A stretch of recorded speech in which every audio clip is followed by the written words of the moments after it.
প্রিয় দর্শক, আপনারা যে যেখান থেকে আমার এই ভিডিওটি দেখতে পারতেছেন, আমি সবাইকে জানাই আন্তরিক শুভেচ্ছা এবং অভিনন্দন। আজকে আমি একটি ঘাসের জমিতে এসেছি। এই ঘাসটার নাম হচ্ছে স্মার্ট নেপিয়ার ঘাস। তো এই ঘাসটা ইন্দোনেশিয়া থেকে আমাদের বাংলাদেশে এসেছে, এই বিদায় এই ঘাসটার নাম বলা হয় ইন্দোনেশিয়ান স্মার্ট নেপিয়ার ঘাস। এই ঘাসটা কিন্তু আপনার পাতা হয়ে থাকে, প্রচুর পরিমাণে পাতা হয়ে থাকে। এই ঘাসটা নরম।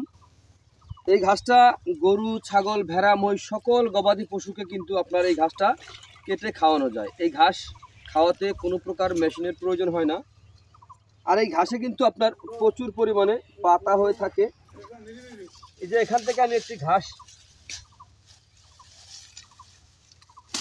তুলে আমি আপনাদেরকে দেখাচ্ছি। এই যে দেখেন, এখানে কিন্তু প্রচুর পরিমাণে একটি ঘাসের মধ্যে পাতা। এই ঘাসটা কিন্তু এখন কেটে আপনি গরু কিংবা ছাগল, ভেড়া কিংবা মহিষ, আপনি সকল গবাদি পশুকে এই ঘাসটা কিন্তু খাওয়াতে পারেন।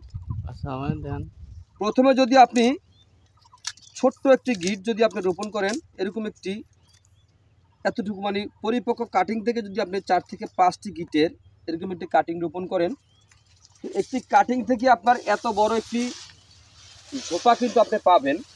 এত বড় একটি ঝোপা।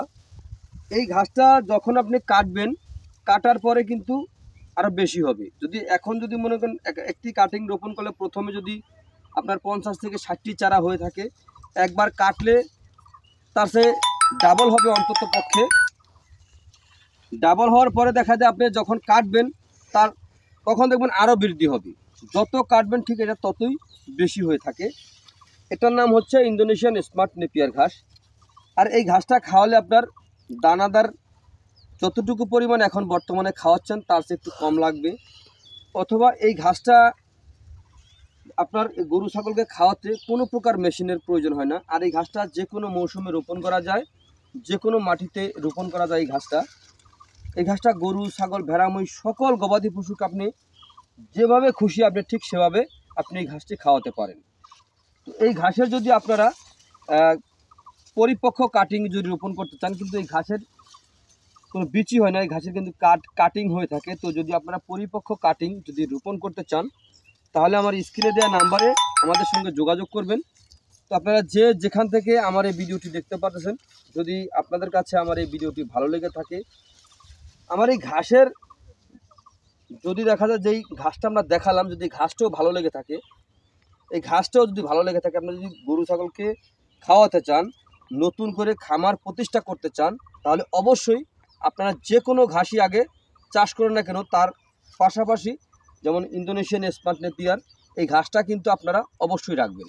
এই ঘাসটায় খুবই ভালো। এই ঘাসটা ভিটামিন ও প্রোটিন উভয়ই কিন্তু এই ঘাসটাতে রয়েছে। তো আপনারা যদি এরকম ঘাসের কাটিং সংগ্রহ করতে চান, আমার স্ক্রিনে দেওয়া নাম্বারে যোগাযোগ করুন। এই নাম্বারে ইমো, হোয়াটসঅ্যাপ আছে, চাইলে ওখান থেকেও সরাসরি আবার দেখেও নিতে পারেন আপনারা।